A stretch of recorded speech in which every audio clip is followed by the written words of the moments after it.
مساء الخير لكل مشاهدينا واهلا بحضراتكم وحلقه جديده على الهواء مباشره. والستات ما يعرفوش يكذبوا. اسمحوا لي الاول ان انا اسلم على اميره لان هي وحشتنا من امبارح. اميره وحشتيني. وانتوا وحشتوني خالص. والبرنامج من غير دمه تقيل. لا البرنامج بيكوا حلو، بس انتوا وحشتوني واصدقائنا كلهم وحشوني. البرد شويه. البرد البرد مش البرد، احنا في طوبه وطوبه يخلي الشابه كركوبه فيعمل برد. وحشتنا الامثله الشعبيه بتاعت اميره. اهلا بيكي. وطبعا منى طبعا صباح الفل. مساء الخير يا مفيد. كله تمام. مين هيبتدي ايه يقول ايه؟ يلا مين اخترنا لكم النهارده موضوع جميل وجميل جدا. هل ممكن نطلع نفسنا من الاكتئاب من غير ما نروح لدكاتره؟ هل احنا عندنا القدره دي؟ ده سؤال مهم جدا وبنطرحه النهارده. طيب الاول نفسر. احنا بنحس كلمه انا عندي اكتئاب بقت كلمه بتتقال طول الوقت. يعني انا اول ما بشوف اميره الصبح ولا اميره انا عندي اكتئاب. ايه هو تفسيرنا لكلمه اكتئاب؟ على فكره احنا ممكن نكون عندنا حزن، ممكن نكون حاسين ان احنا فشلنا في موضوع ما، ممكن يكون العيال قرفنا ومطلعين عيننا فبالتالي احنا عندنا اكتئاب منهم ومن البيت والطبيخ، فكل ده اصبحنا بنطلق عليه كلمه اكتئاب، مع ان في حقيقه الامر لا، الاكتئاب حاجه واللي احنا والحالات المزاجيه اللي احنا بنعدي بيها حاجه ثانيه. صح كده؟ اتفضلي. طيب هو احنا النهارده هنناقش ازاي نعرف نطلع من الاكتئاب. الاكتئاب طبعا في اسباب بتبقى شخصيه، يعني البيت، الغيط، العيال، المذاكره، الطبيخ، الفشل في الشغل، الازمه العاطفيه، احوال البلد، عدم الاحساس بالامان، كل ده بيشتغل مع بعضه ويخلي الواحد يبقى قايم كده من النوم الصبح يقول عندي اكتئاب. طيب احنا معانا النهارده الدكتور خليل فاضل، وفي الفقره الرئيسيه بتاعتنا اللي هي كيف تعالج اكتئابك بدون طبيب. دكتور خليل فاضل طلع كتاب ضد الاكتئاب علشان ما تخيشش في الحيطه يا كوتش. شفتي بيستعمل الفاظ زي ما تخيش في الحيط عشان تتريقوا على لا هو لا الدكتور خليل عامل يعني الكتاب كده ضد الاكتئاب، دي كلمه وبعدين عشان ما تخيش في الحيطه يا كوتش. الكتاب مليان اشياء كتيره متعلقه فعلا بمساله الخروج من الاكتئاب. احنا بقى النهارده هندردش معاه وندردش مع نفسنا في مساله ازاي نخرج من الاكتئاب، ويعني ايه اكتئاب، يعني ايه يا منى. هو هيوصلنا كمان ان احنا ازاي نخرج من الاكتئاب بدون طبيب، يعني يقول شويه يعني توصيات في الاخر نقدر نخرج منها من غير ما نحتاج بالظبط. طبيب. واحنا هنناقش معاه هل الاكتئاب بيصيب المراه اكتر ولا الرجل، ولا المساله ايه؟ الرجل العربي والمراه العربيه يعني بشكل عام. امتى بنصاب بالاكتئاب؟ هل لو فقدنا حد عزيز علينا ممكن نقعد مكتئبين قد ايه؟ والطبيعي قد ايه ان انا احزن على حد مات؟ من الاكتئاب ولا نوع من يعني عارفه فاهمه قصدي؟ ما هو لحد ليميت بيبقى طبيعي، وبعد كده هل بيتحول لاكتئاب، وبعد قد ايه هو هيقول لنا على كل الاجوبه دي، هيجاوبنا عليها. احنا بس عايزين ناكد بالظبط، احنا عايزين ناكد على حضراتكم حاجه، ان اكيد احنا هنحاول نوصل من الحلقه دي ان احنا نفهم ايه هو الفرق، او هو الفرق ما بين حاله الاكتئاب الحقيقي وحاله الحزن اللي ممكن تبقى عندنا، لان الاثنين من واضح ان هم مختلفين، بس احنا حاطين كلمه اكتئاب كتعبير لغوي دارج بنقوله كل ما يحصل لنا مشكله، انا عندي اكتئاب انا عندي اكتئاب، فاحنا عايزين نفصل الامور دي عن بعض. الاكتئاب الحزن واشياء اخرى، والاكتئاب ده ممكن يبقى مجرد يعني احاسيس، وممكن يقلب لمرض، ولما يقلب لمرض ممكن نحاول نعالجه مع نفسنا وفقا للتوصيات اللي منى قالت عليها. الدكتور خليل هيقول لنا عليها الخطوات، وممكن يبقى فيه ضروره للذهاب للطبيب. طب انا عايزك سؤال بقى، بما ان انت فتحتي الموضوع ده، احنا بنحاول، احنا سريعا طبعا عشان وقتنا، لكن دردشه حكمت يعني. احنا متعودين بينا وبين بعض ان احنا بنطلع نفسنا من حاله اكتئاب، يعني ساعات كتيره جدا ممكن نقفل على نفسنا الاوضه وبنعيط، بتحصل. ممكن ننزل نعمل شوبينج واحنا مش محتاجين، ممكن نعلي كاسيت عالي جدا في الشارع واحنا قافلين علينا العربيه، وده بقى انا بعتبرها بتبقى حاله من الزهقان والحزن. في طرق كتير، هل الطرق دي عايزين نسالها للدكتور هي دي قريبه من العلاج؟ وهل ده يا منى تعبير عن الاكتئاب، ولا ده شكل ولا ده خروج من الاكتئاب؟ هيخرجني، ولا دي ولا انا كده بعبر اعراض الاكتئاب؟ وانت لما نبقى مكتئبين مثلا نتفسح، نعمل ايه؟ نتفسح، تحاولي تعملي حاجه لطيفه، تعملي حاجه ايجابيه، تغيري، ترتبي الدولاب، تفشي غيرك في الدولاب. وفي نقطه كمان، نقطه حلوه، ممكن تبصي على حاجات ايجابيه عندك. بالظبط. يعني هنشوف الدكتور فاضل وبعدين وهل اللي احنا اللي اميره بتقوله ده اكتئاب لان ممكن يكون للاكتئاب معنى تاني احنا مش واخدين بالنا منه، فبرضه احنا عايزين نفهمه. المهم اسئله كتيره جدا احنا محتاجين ان احنا النهارده نفهمها، ده في الحلقه او في الفقره الرئيسيه. بفكر حضراتكم النهارده الاربع، هو بقاله فتره طويله جدا وحشنا. معانا الناقد الاستاذ طارق الشناوي معانا النهارده، ومجموعه من المواضيع والاخبار اللي احنا محتاجين ان احنا نتكلم عنها فنيا وتلفزيونيا وكل حاجه يعني. ده مع مفيده، مع مفيده. هي مفيده قدمت فقرتها. مفيده النهارده في فقره الصحافه الفنيه. ما احنا يعني كنا هنقول اهو. هنقول اتفضل. مفيده النهارده مع الاستاذ طارق الشناوي في فقره الصحافه الفنيه، فقره يوم الاربعاء. هما الاثنين وحشونا الحقيقه في الفقره دي. طيب. والنهارده بقى الشيف محمود هيعمل لنا ملوخيه بالارانب. ملوخيه الشيف محمود بقى، يعني انا قلت له ايه، انا بشربها، دي الشوربه بتاعتي يعني. عايزه مج. وطبعا في كشك، عارفين الكشك؟ كشك الماظ في الصالون بتاع الافلام بتاعت زمان. لازم الكشك الالماظ ده. ملوخيه بالارانب. انا حظي معاكي يا دنيا كده، عارفين الاغنيه دي؟ انا حظي معاكي يا دنيا كده، عشان انا لما ابتديت اعمل دايت من امبارح بقيت كبده اسكندراني اهو. اركنوا ما اكلش ولا لقمه عشان تبقوا شاهدين.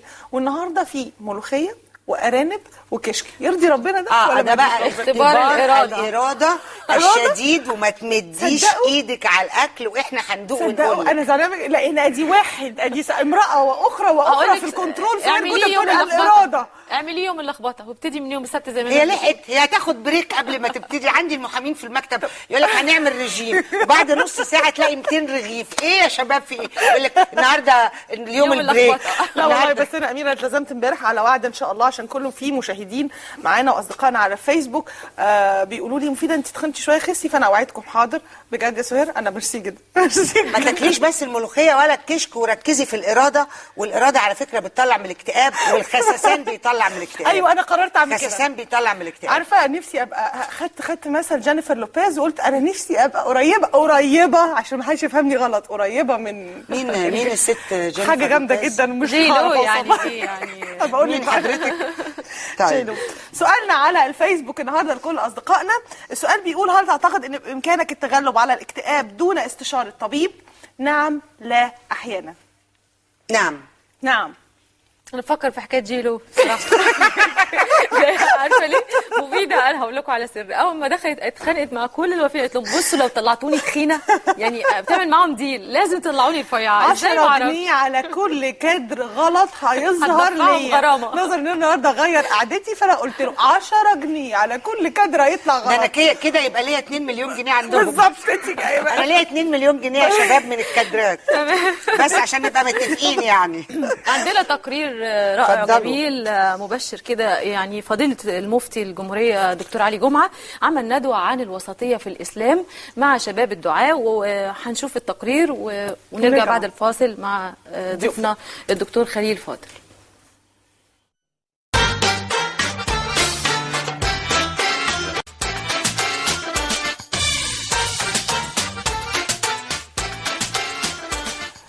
أنا عندي اكتئاب، كلمة بقت على طول على لساننا وعلى طول بنقولها لبعض وإحنا مش فاهمين معناها. معنى أنا عندي اكتئاب، هل هو اكتئاب مرضي ولا هو لمجرد إن أنا حزينة ولا إن أنا زهقانة ولا أنا قرفانة من النهاردة والجو الحر فكأبني؟ الموضوع ده محتاجين إحنا نفهم إيه الفرق ما بين فعلا المعنى الحقيقي للاكتئاب والحزن والمشاعر الأخرى اللي إحنا ممكن نكون بنحسها بس بيختلط علينا التعبير. النهارده معانا الدكتور خليل فاضل أستاذ الطب النفسي، وكيف تعالج نفسك من الاكتئاب، صح كده؟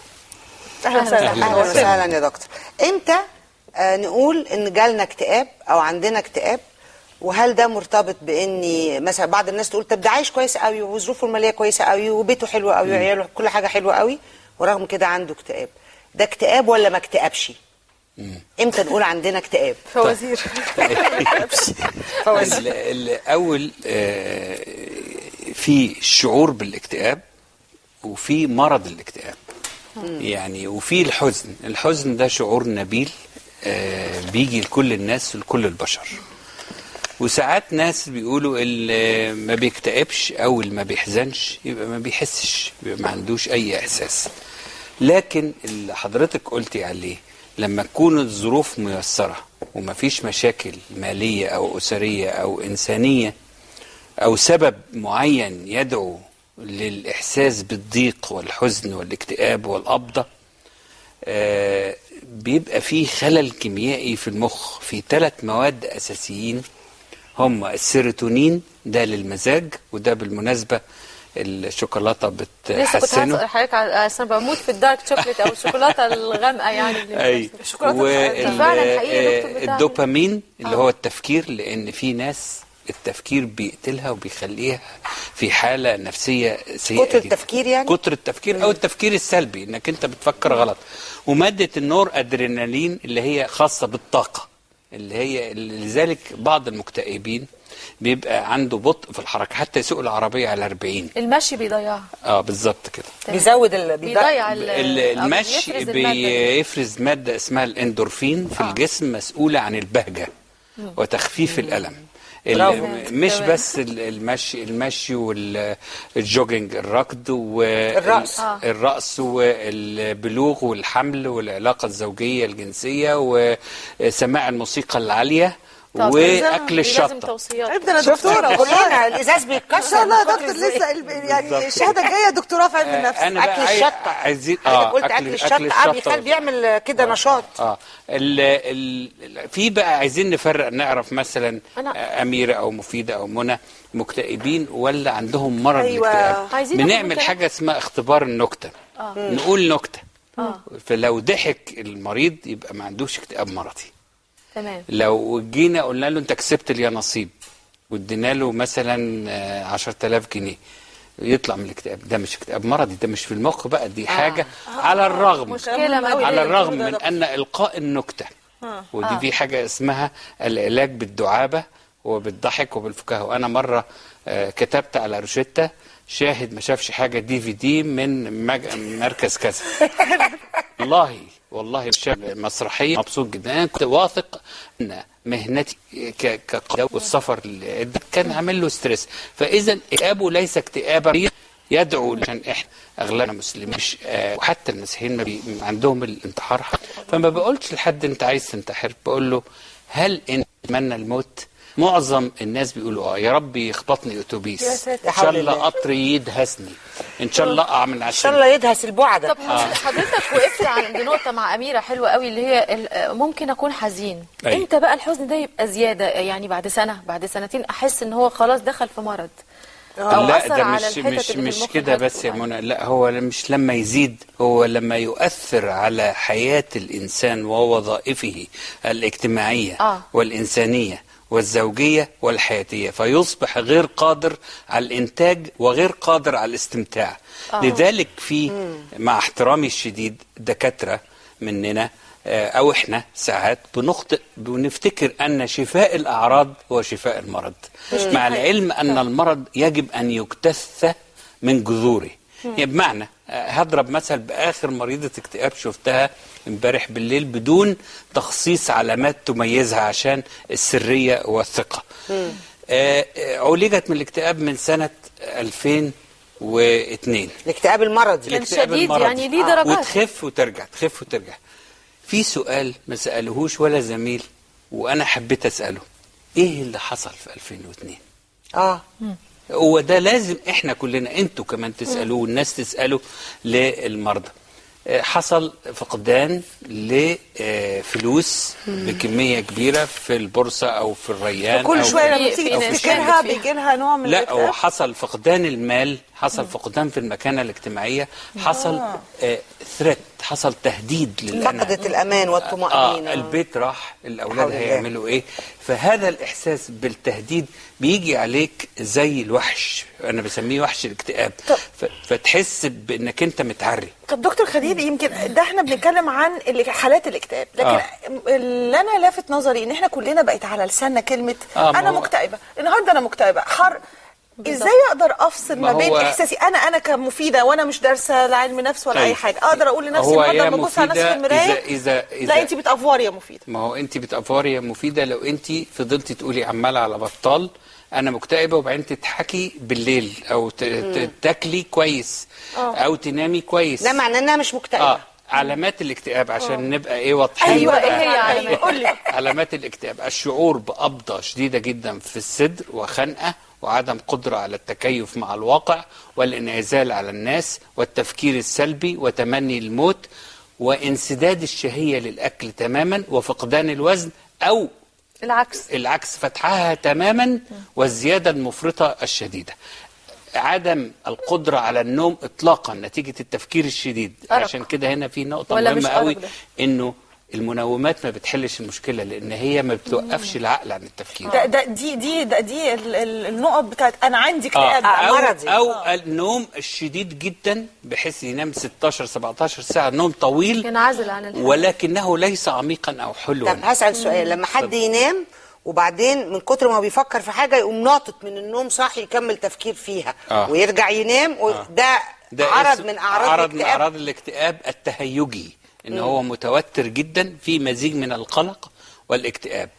لكن في اعراض تانية زي الاكل، حتى لو هو بياكل كتير عنده نهم، نقول له ايه، هو انت بتستطعم الاكل؟ اوكي. ما نقولوش انت بتاكل، لا انت بتستطعم الاكل. بص تلاقي في حاجه كمان مهمه واخيره قاسيه شويه، ان هو ما بيبتديش يهتم بنفسه، يسيب دقنه، إهمال في مظهره الشخصي كل شهر.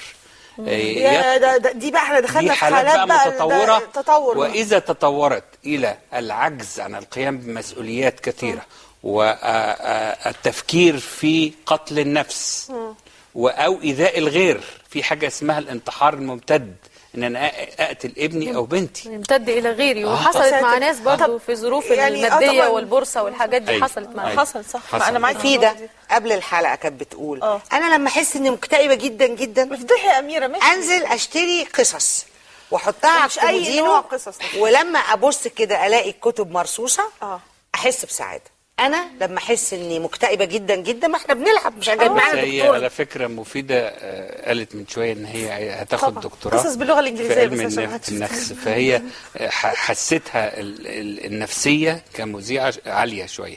فهو المبهجات والحاجات البسيطه، مش شرط انك تسافر باريس، لا خالص، ما تنزل على الكورنيش وتاكل حلبسه، ما تسمع اغنيه قديمه لصباح او لام كلثوم او فايزه. هو اميره يعني انا دكتور لما ببقى مثلا انا مش ما بخشش في حالات اكتئاب قسوه، لكن لما ببقى زهقانه وعندي اللي هي بدايه ان انا قلقانه او زهقانه، الاحساس ان عندي الكتب دي بتساعدني.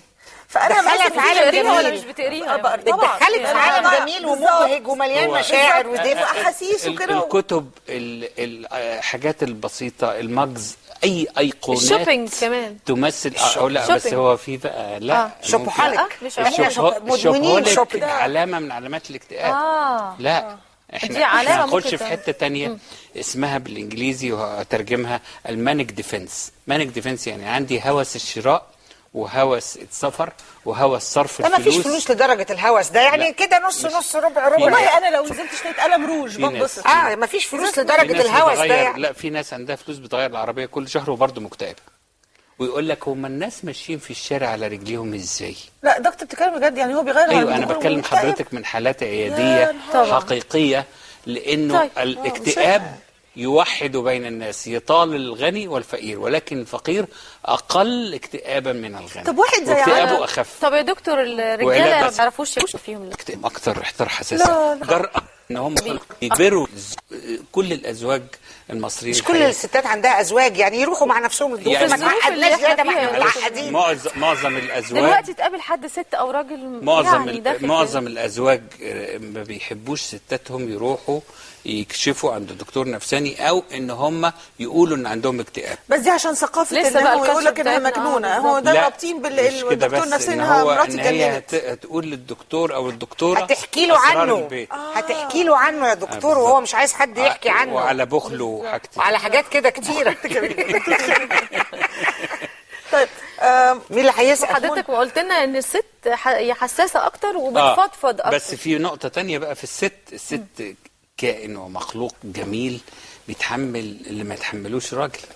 دي بتحمل وبتحيض، لسه هنجيله اكتئاب الحمل ما بعد الولاده، وبتربي وبتعلم، وهرمونز بتلف كل شهر بطريقه معينه. ده يا اميره الهرمونز في الحمل بتطلع، وبعدين بعد الولاده اللي طلع ينزل واللي نزل يطلع.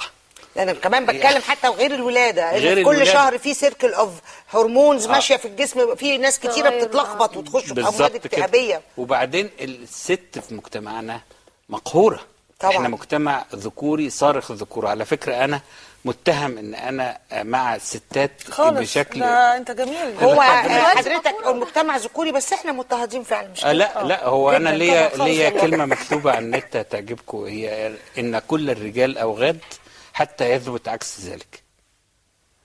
احنا مش هنقدر نقول موافقين ليه علشان سوء خاطر النية دي الناس بس؟ ما انا تتضايقش حسيت ان مننا يا الكاميرات دكتور. هتطفي. لا مش انتوا حلوين، لا على ده هو أساس إن كل الوحشين اللي بيتكلم المصورين اللي عليهم. موجودين ولا قدام ست الكاميرات هنا. طيب أي ما هو رجل. لا ما هو السؤال هيطفوا ليه الكاميرات انا ويروحوا قلت كده دلوقتي. من الحالات اللي بشوفها. طب حضرتك اي واحده تعرضت لولاده حديثه دلوقتي حديثا أيوة. وكده بيجي لها غالبا اكتئاب ولا دي حالات فرديه قليله قوي؟ هو يعني شائع إلى درجة أنه أصبح شيء عادي أن يكون هناك وجوم بعد الولادة، يعني تلاقي تسرح عينيها تدمع، وده بيحصل يوم أو اتنين، دي أخف الحالات. في اكتئاب ما بعد الولادة بيحصل بعد أسبوع، وده بتبقى فيه الست الوالدة نتيجة الإجهاد البدني والنفسي والتغير الهرموني والتوقعات بأن ولد ولا بنت والهيصة اللي حواليها، بيحصل نوع من الاكتئاب الذي يحتاج إلى علاج دوائي وإلى متابعة.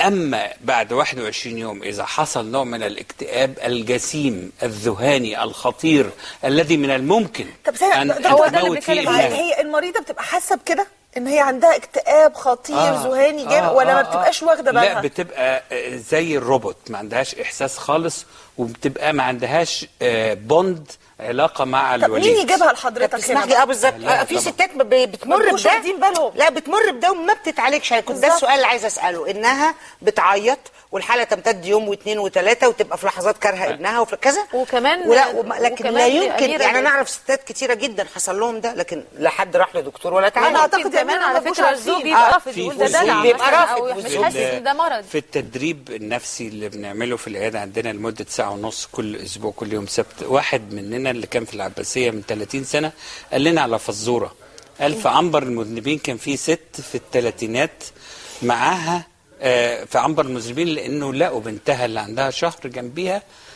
ميتة، فالطب الشرعي قال إن هي خنقت، فطلع فأنا قلت إن إجابة الفزورة سهلة، إن هي أثناء نومها هي موتت بنتها اكتئابا، يعني عدم قدرة على الاتصال بالواقع.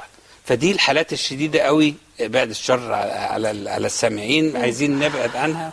خش لكن اللي هي اقل تقدر- من ده، اللي اقل من ده مفيده، معلش يعني اللي اقل من ده يا دكتور فاضل، انا ازعم ان انا جالي اكتئاب ما بعد الولاده، بعد بنتي الصغيره قعدت شهر كل ما اشوفها اعيط وافتكر الدكتور قال وجع للبنات، الولاده، يعني كلنا لكن لا بنفتكر اتعالجت ولا خدت ادويه يعمل فينا ايه او عمل فينا ايه ده؟ الهجوم بتاع ما بعد الولاده او الاكتئاب الخفيف ده في دهشه، في غرابه، في خلق جديد جه للدنيا. لا في عياط وفي كره الدنيا وفي حاسه بالخوف ما والفزع هي القصد امير تقولوا ايه؟ بتحصل. ان هي لو هي حست بالمشاعر دي مين يساعدها عشان تجي بالظبط. لك؟ احنا عمرنا بنقول للعيال محدش روحوا ولا- عنده الثقافة الثقافه دي. حتى في الاسره الواحده ان هي تقول لبنتها او الام تقول لبنتها والله يا حبيبتي انا شايفه ان انت لا محتاجة. يبقى مامتها او اختها او جارتها تقوم بدور علاجي، اللي هو انتوا كنتوا اتكلمتوا عنه، اللي انا اعمل له فصل كامل في الكتاب في الكتاب بتاعي، بتاعك. اللي هو ما ان تخيش انت في الحياة. ازاي تطلع من الاكتئاب.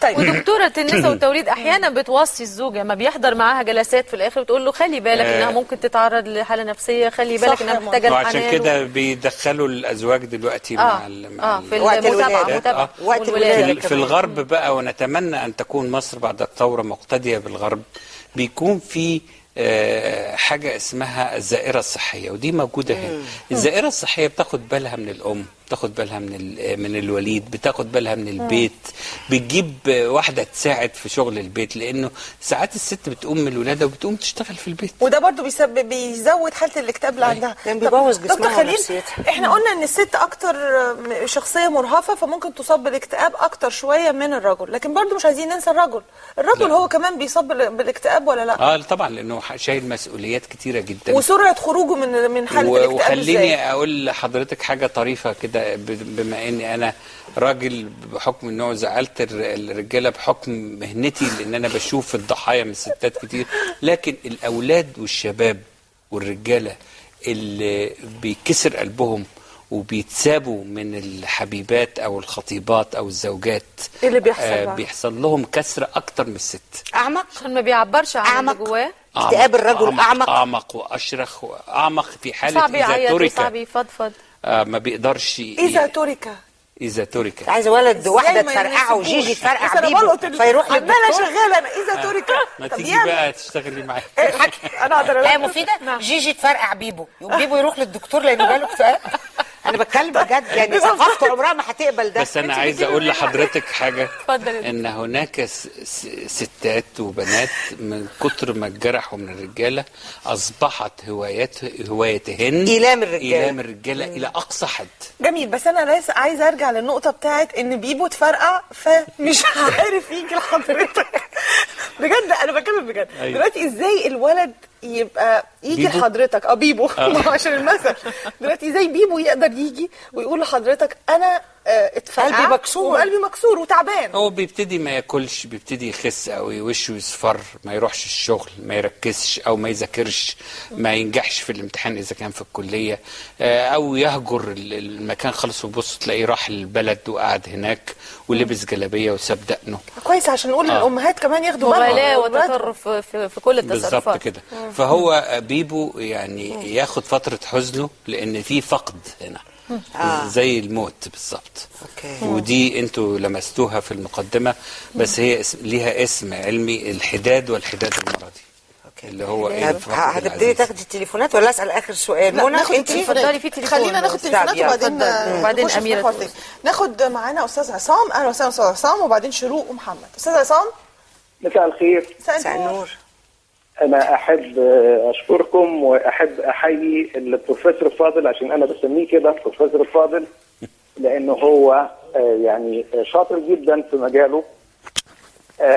الاكتئاب طبعا يعني ناس كتير بتشتكي من الاكتئاب، وبعدين في أغلب أو يكاد يكون جميع الأطباء النفسانيين في مصر بيدخلوا على علاج الاكتئاب من خلال الأدوية، وفي الغالب ما بيوصلوش مع الشخص اللي بيعالجوه. استاذ عصام، كان الدكتور خليل قال ان الرجل اكثر عرضه للاحساس بالاكتئاب، واكتئابه بيبقى عميق لانه بيجرح اعمق.